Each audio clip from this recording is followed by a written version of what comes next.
What is your voice type, and does it really matter? You might have heard the terms soprano, alto, tenor, baritone, bass, and wondered, which category does my voice fit into, and does it mean that I should or shouldn't sing certain types of songs? In the classical and operatic singing world, there's something called the Fach system. I'm probably saying that wrong. And in the Fach system, there are 25 different voice types. And this is helpful for companies who are putting on shows to make sure they're auditioning the right kinds of singers who have the capacity to sing the particular material associated with each role in that show. In my opinion, if you're singing contemporary music, not classical or operatic repertoire, you don't need to classify or label your voice and put it in a box and limit yourself to the kinds of parts of your voice that you can explore and the kinds of songs that you can sing. Casual and contemporary singers might come across these voice categories in singing in choirs. Choirs often have different parts, and there's usually a high part, a middle part, a low part, those kind of separations. And for ease of use, they just tend to use these words soprano, alto, tenor, bass to just categorize whether it's a higher or a lower part. But that doesn't mean that your voice is just stuck in that particular category forever, and that is the only kind of part or material or part of your voice that you should sing. My experience with this was, when I was younger, I always sang in the upper part of my voice, my upper register, and I was always praised for having a pretty voice.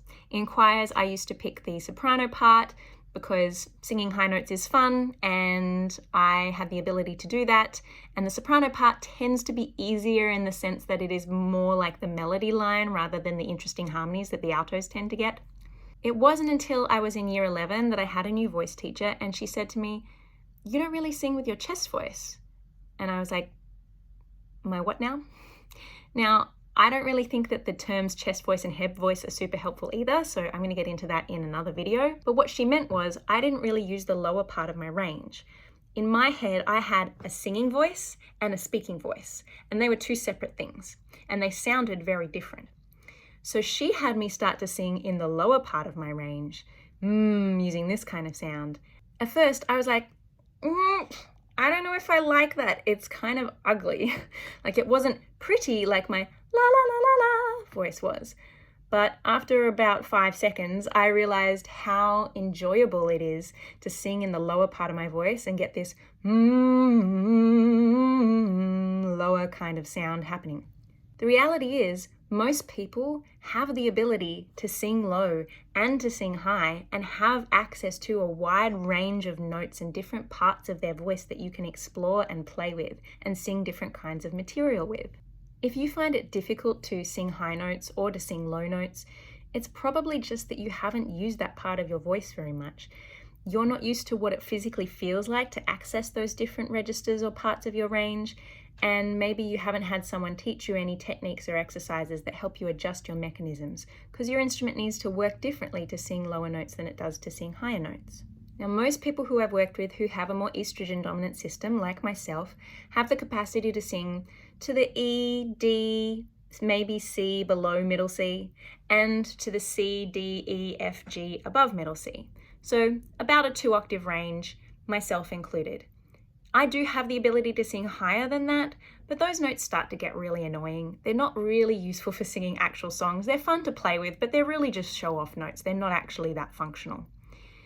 People with testosterone dominant systems, it's a little bit unfair because you can sing all of those same notes that we can sing, and you get an extra octave or 2 on the bottom as well.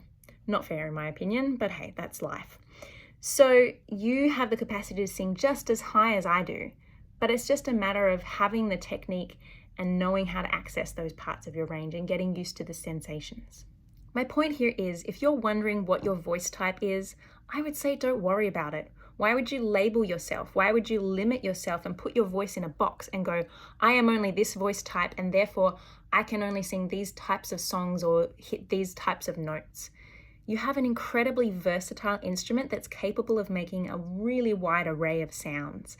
And all you got to do is start playing with it and enjoying it and having fun with it and discover what you're capable of. If you, like me, love lots of different styles of music and you want to be able to sing folky stuff, jazzy stuff, funk and soul, if you want to be able to sing rock and blues, if you want to be able to sing all sorts of different styles, don't limit yourself by saying, I am a soprano, because If you're not singing classical repertoire, it's really not relevant. I'll talk in another video about the limitations my voice used to have and how I overcame them. But in the meantime, if you have any questions about voice, singing or speaking, drop them in the comments below and I will look into answering them in a future video. Talk to you soon.